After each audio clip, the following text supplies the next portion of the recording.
Hello everyone, how are you doing? This is MD Tech here for another quick tutorial. In today's tutorial, I'm going to show you guys how to delete or remove a section break in Microsoft Word, as well as if you want to delete all section breaks in a document at the same time. So basically a 2-for-1 tutorial today I have in store, and without further ado, let's go ahead and jump straight into it. So first thing you have to do is select the Home tab, and then you want to select the Show Hide button up here in the paragraph section of the ribbon. And you should see section breaks listed now in here. If you want to delete individual section breaks, you can just tap the delete key on your keyboard right after the paragraph that you want to delete the section break for, and it should delete them.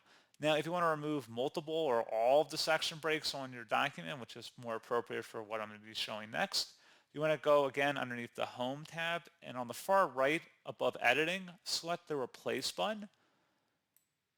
Underneath Replace, select Special, and then you want to select Section Break. And now you want to have Define What, don't change anything in here. Replace With, keep it blank, don't change anything. You want to keep Replace With blank in here. Select the Replace All button. It's going to say that they've made some replacements.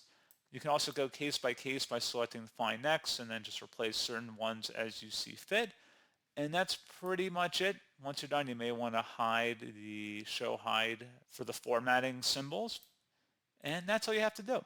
So pretty straightforward process, guys. And as always, thank you for watching. I do hope I was able to help you out, and I do look forward to catching you all in the next tutorial.